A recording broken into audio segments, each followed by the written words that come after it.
husband, finally after about 3 or 4 months. And after the meeting, I said, oh, no, this isn't for me. I don't want to do this. I can't stand up in front of people and say anything. So, no, thanks. We're not going to go there. And I said, but I will support you fully because I know you're very involved in this. And then I went to my first conference with him, and that's where I got hooked because I realized what a supportive environment it was. The quality of people is just phenomenal. You open up such a network of connections and all of the different Fortune 500 companies that have Toastmaster clubs. You know, there are Toastmasters in NASA, Florida Hospital, Disney, Forbes, Wells Fargo, and Coca-Cola. And Coca-Cola actually requires their new employees to join the club and get involved. Oh.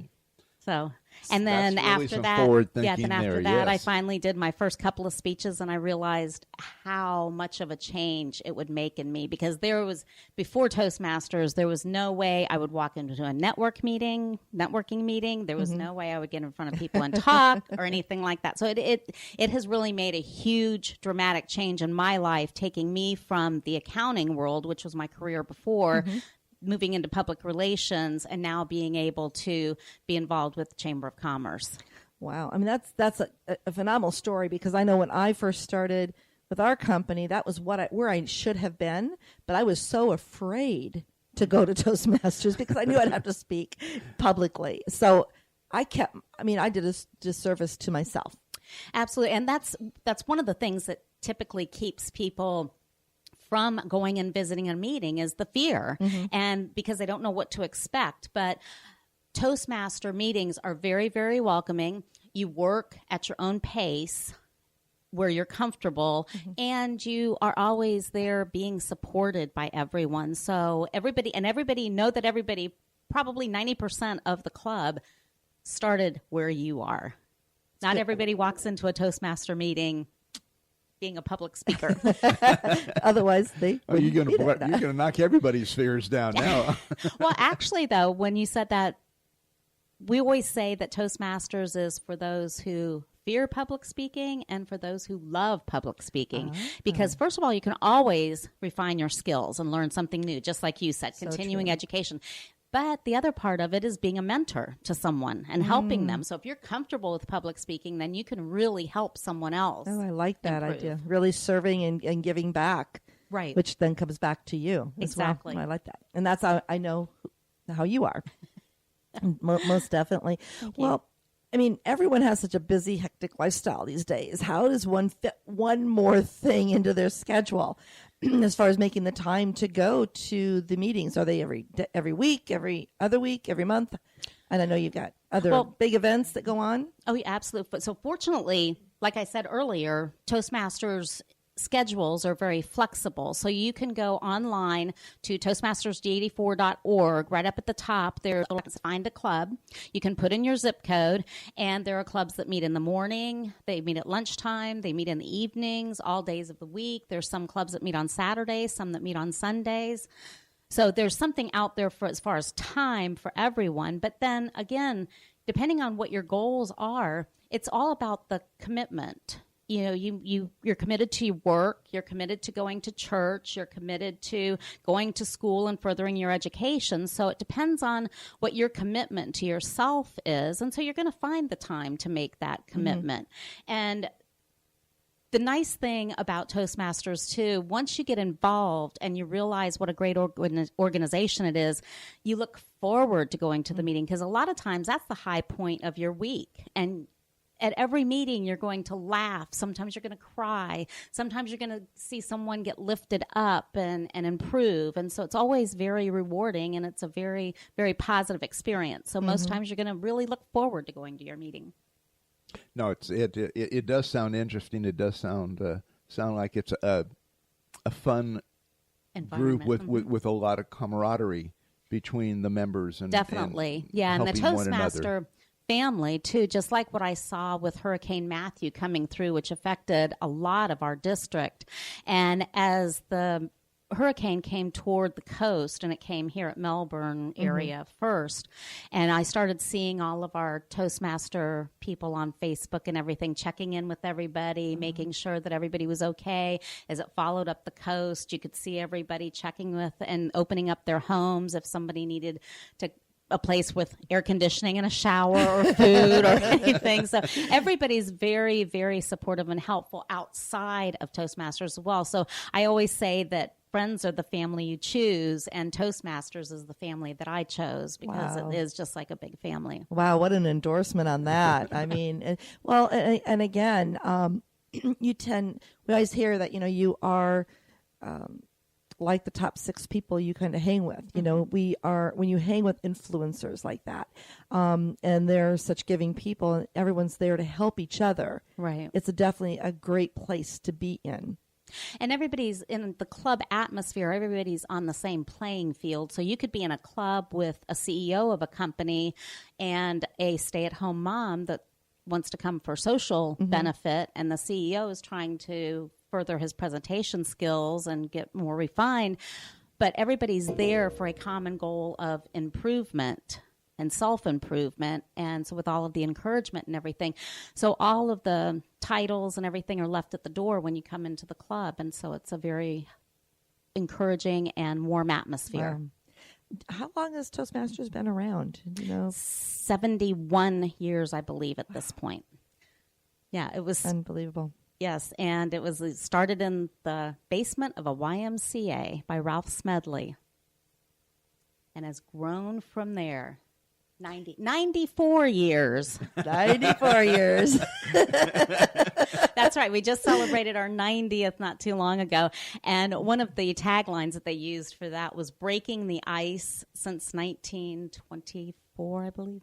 And the icebreaker is your first speech in a Toastmaster meeting. So I thought that was very cool. So they've been breaking the ice for 90 years, 94.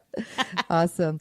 Well, do a lot of the groups, do they segment them women only, men only? Do they have combination? Or what do you find that a lot of newbies that are coming into groups are more comfortable with?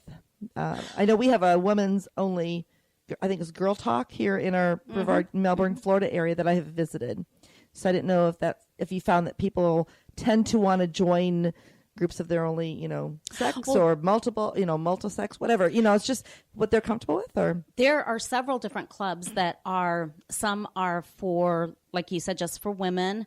Some are lifestyle clubs. Some are like the gay lesbian. There's the Chamber of Commerce in Orlando, and they started a group. It's the Gay Lesbian Chamber of Commerce in Orlando, and they started a Toastmaster club there. So for all walks of life, men, women, everything. All so genders. And you said a lot of the organizations, even Coca-Cola. Corporate clubs, right? Corporate clubs. I know a number of organizations that have opened up their facilities for Toastmasters to come in as well and have meetings. So absolutely. Great to know that the business community is supportive of Toastmasters and realizes the importance of having it grow in the community. So when you're putting this whole big picture together, what do you look for really a dynamic member to your group that's going to actually, lend some energy and some focus? Actually, you never prejudge anyone, because someone could come in that is very high energy, but they just don't have they still have that fear of public speaking, and they don't want to get up in front of people and talk, and they might fill different roles in the meeting, and they might be energetic that way, but they really don't want to get up and talk in front of a meeting, where you might have somebody else comes in and they don't really want to fill the roles in the meeting, but they want to be the ones up there speaking so that they can improve themselves. So everybody has a different energy level coming in, and I found that even those that come in hesitantly, really, once they get in and they get involved, they see how much it benefits them, and that's the motivation to keep going. Yeah, you're green and growing, or ripe and rotting. Yeah, unfortunately, exactly. there is no other. There is no standing still. You can't stand still, and it's not that I can't stand still, but the people around me are not going to stand still. Exactly. So you have to keep moving. You've got to keep moving. You got to keep learning. You got to keep stretching. And I love that idea of what your the message behind what you're doing with Toastmasters is to keep everybody green and growing. Yes, absolutely. And just continual learning. And the other thing too with Toastmasters is how much it helps. You were saying how the communities, and organizations and things are backing Toastmasters and really using. Well, the other area that it's helping tremendously, and just in our own district right now, is in prison clubs.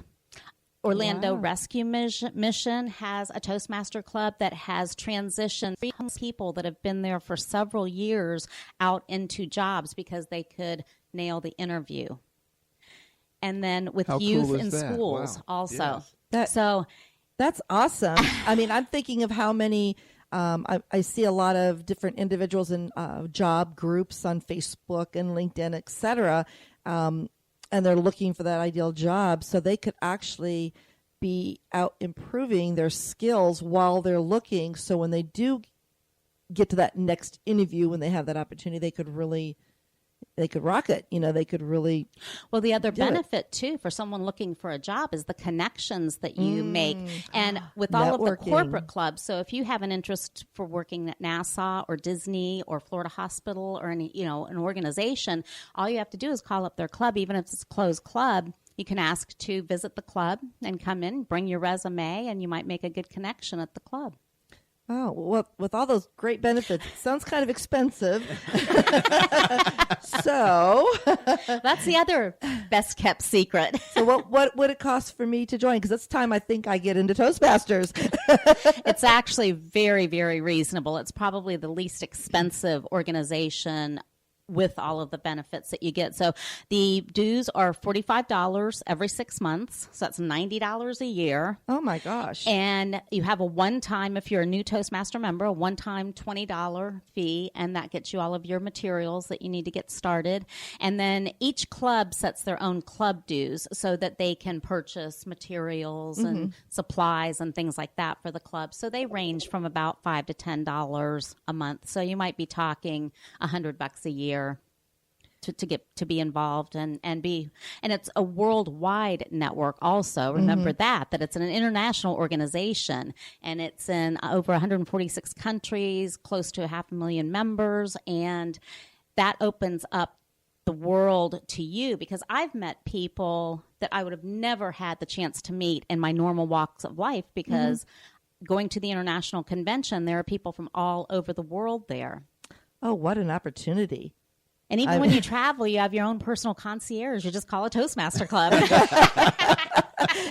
and you get the real scoop on where to eat, where the locals visit. eat. Yeah, yeah. Yes. Well, I love that idea, because again, it's a huge. So I'm hearing the main benefit, not only to enhance your communication skills, but also the networking and the opportunities and making connections that you would not have had an opportunity to meet otherwise. And of course, with social media now, if you meet them at a conference or convention, whether it's international, national or local, you can continue that conversation with them and build the relationship deeper right on social media as well. Absolutely. And just like you mentioned with social media too, we know that social media is a great place to network, and face-to-face networking is also good. But when you combine the two, so if you have effective face-to-face networking and then you have effective social media networking and you combine those, then you create an exponential improvement in your connections and your networking with and that's why Toastmasters is good for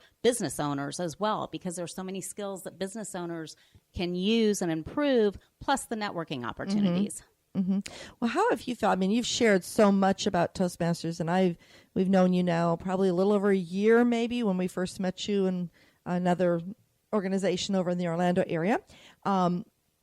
What have you found has been the most, what I don't want to say biggest benefit, but the one thing that you really saw the improvement on you the fastest when you joined Toastmasters? Does that make sense?